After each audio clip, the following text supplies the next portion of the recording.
எதிரணி தலைவர் அவர்கள் இங்கே வந்தார். ஏறினால் ரயில், இறங்கினால் ஜெயில்னார். அது அப்ப சார், இப்ப போனா ஜெயில், போறதுக்குள்ள பெயில். அகிம்சையை பத்தி பேச வந்தவரு கத்தியை யூஸ் பண்ணி பாருங்கன்னு சொல்றார் சார். காந்தி யார்? நான் அமெரிக்காவுக்கு போறேன்னு வச்சுங்க, நீ யாருன்னு கேட்டா நான் இந்தியன் அப்படின்னு சொல்வேன். எது இந்தியா அப்படின்னு கேட்டா காந்தி பிறந்தாரே அதான் இந்தியான்னு சொல்லுவேன். எனக்கு என் நாடு அடையாளம், என் நாட்டிற்கு காந்தி அடையாளம். அந்த அடையாளத்தை நாம் மெல்ல மெல்ல தொலைத்து கொண்டிருக்கிறோம் என்பதுதான் எங்கள் வாதம். சார் நீங்க யோசித்து பாருங்க சார், அந்த காலத்துல நம்ம ஜூக்கு போயிருக்கிறோம், மிருகங்கள்லாம் கூண்டுக்குள்ள இருப்போம், நம்ம வெளியே இருந்து டாடா காட்டுவோம். இப்ப வண்டலூருக்கு போங்க, மிருகங்கள்லாம் வெளியே இருக்குது, நம்மள ஒரு கூண்டு வண்டிக்குள்ள கூட்டு போறோம். அந்த காலத்துல வீட்டுல இருக்கும்போது பெண்கள் தலையை டைட்டா அப்படி இப்படி கலைஞ்சிருக்கும், வெளியே போனா டைட்டா வாரிடுவாங்க. இப்ப வீட்டுல இருக்கும்போது எல்லாம் டைட்டா வாரிடுது, ஏதாவது ஃபங்க்ஷன் வந்தா எல்லாம் தலை விரிச்சு போடுறது. அந்த காலத்துல பள்ளிக்கூடத்துக்கு போனாலும் பையன் கோயிலுக்கு போய் பள்ளிக்கூடத்துக்கு போற எந்த வாதியாரும் என்ன திட்டக்கூடாது அடிக்கூடாதுன்னு சொல்லிட்டு போமா. இப்ப வாதியார் போய் எந்த பையனை என்ன குத்திடக்கூடாது வெடிடக்கூடாதுன்னு போறோம். அந்த காலத்துல ஒருத்தர் ஒரு காசு கேட்டா வேலை செய்யறதுக்கு சார் அவர் லஞ்சம் கேட்கிறார் சார்னுமா. இப்ப அவர்கிட்ட காசு கொடுத்தா கரெக்டா முச்சிடுவாருங்க. என்டையர் சொசைட்டியே மாறி இருக்கு சார். இந்த வேலையை இவன் சிறப்பா செய்வான், அந்த வேலையை இவன் சிறப்பா செய்வான் கூட மாறி போச்சு. நீங்க டிவில பாப்பீங்களே, ஸ்கூட்டர் ஓட்ட விளம்பரத்துக்கு பொம்பளை பிள்ளை வரா, பாத்ரூம் கழுவுறதுக்கு நம்மால் வரா, உங்க டாய்லெட் கிளீனா இருக்கா? இந்த பரபரப்பான சூழ்நிலையில காந்தி எடுபடுவாரா? இதான சார் கேள்வி. அப்ப வேற யார் தான் வரணும்ன்றீங்க? காந்தி யார்?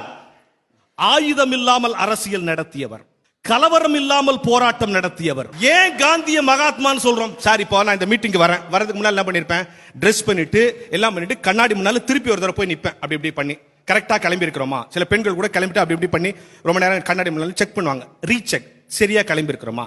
சில தாய்மார்கள் சமைச்சிட்டு அப்படி உள்ளங்கையில ஊத்து அப்படி நக்குவாங்க, ஏன் கரெக்டா சமைச்சிருக்கிறோமா. சில பேர் பூட்டை பிடிச்சு அப்படியே தொங்குவான், ஏன் கரெக்டா பூட்டி இருக்கிறோமா. இப்படி வாழ்க்கையில் எல்லாவற்றையும் செய்துவிட்டு சரியா செஞ்சிருக்கிறோமா ரீசெக் பண்றாமே. ஆனா என்னைக்காவது சரியா வாழ்றோமான்னு நம்ம ரீசெக் பண்ணிருக்கோமா சார்? இல்ல. மகாத்மா காந்தி ஒவ்வொரு நாளும் தன் வாழ்க்கையை தற்பரிசோதனை செய்து கொண்டார். அந்த தற்பரிசோதனைகளின் தொகுப்பு தான் சத்திய சோதனை. ஒண்ணு வேணாம் சார், மகாத்மா காந்தியினுடைய அடிப்படை குணம் என்ன?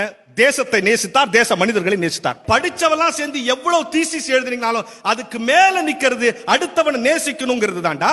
ஒண்ணு இல்ல சார், ஒரு வீட்டுல ஒரு திருடன் நைட்டு திருடுறதுக்கு அந்த காம்பவுண்ட் சோர் மேல அப்படி ஏறான். அப்படி ஏறும்போது உள்ள ஒரு நாய் நிக்குது. ஐயோ நாய் கொலைக்க போகுது நின்னுட்டான். ஆனா நாய் கம்முன்னு கொலைக்கவே இல்லை. சரி கொலைக்கல போலக்குதுன்னு அப்படி குதிச்சான். அப்பவும் நாய் கொலைக்கல. என்னடா கொலைக்கவே இல்லை, நடந்து 2 ஸ்டெப் போனான், கதை உடைக்க போனான். அப்ப இவனுக்கு ஒரு டவுட் வந்துச்சு, உள்ள திருடுற நேரத்தில் கொலைச்சிச்சுன்னா என்ன பண்றதுன்ட்டு எதுக்கு முன்னெச்சரிக்கையா 2 பிஸ்கெட்டை போடணும். அந்த பிஸ்கெட்டை போட்டான், நாய் கொலைக்க ஆரம்பிச்சிருச்சு. அவன் நாய் கிட்ட கேட்டான், டேய் நான் எட்டி பார்த்தா கொலைக்கல, உள்ள குதிச்சான் கொலைக்கல, கிட்ட வந்தான் கொலைக்கல, கதவு கிட்ட போனா கொலைக்கல, பிஸ்கெட் போட்டவன கொலைக்கிறிய ஏன்னு. அப்ப அந்த நாய் சொல்லிச்சான், இவ்வளவு நேரம் ஏதோ நீ உன் வேலையை பாக்குறேன்னு நினைச்சிட்டு இருந்தேன், சம்பந்தமே இல்லாத எனக்கு ஃப்ரீயா ஏதோ கொடுக்கறேன்னா ஏதோ தப்பு பண்ண போறேன்னு அர்த்தம்.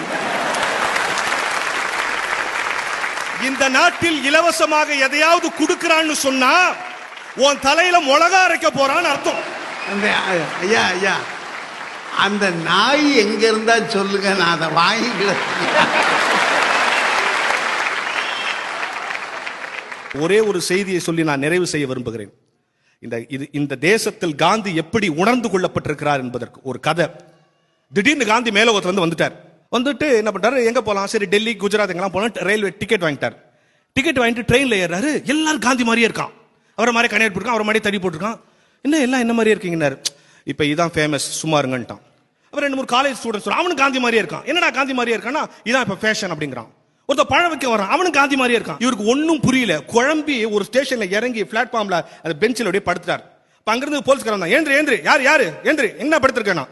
இல்ல நான் டிக்கெட் வச்சிருக்கேன் பாருங்க, ட்ரெயின்ல இருந்து பாதியில இறங்கிட்டேன். அவன் ஓ காந்தி பாபுஜி எப்ப இங்க வந்தீங்க? அவன் இப்ப காந்தி கேட்டார், டே இங்க எல்லா பையிலும் என்ன மாதிரியே தான் இருக்கான், நான் தான் ஒரிஜினல் எப்படி கண்டுபிடிச்சேன்னா. அதுக்கு அவன் நீ மட்டும் தான் டிக்கெட் வச்சிருக்க.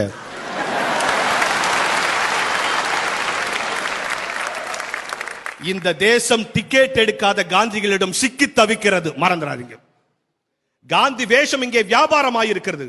காந்தி கோஷம் இங்கே அரசியலா இருக்கிறது. ஆனால் இது இன்னும் காந்தி தேசமாக மாறவில்லை என்பதை நாம் உணர்ந்து கொள்ள வேண்டும். இன்றைக்கு காந்தி இருந்தால் கூட ராட்டை சுற்றி இருக்க மாட்டார், இந்த மக்களை பார்த்து சாட்டை சுற்றி இருப்பார். ஏனென்றால் வெள்ளைக்காரனோடு அவரோடு அரசியல் நடத்த முடியும், இந்த கொள்ளைக்காரர்களால் அவரால் அரசியல் நடத்த முடியாது. அந்த காலம் வேற, இந்த காலம் வேற. அதான் எங்க வாதம். வணக்கம்.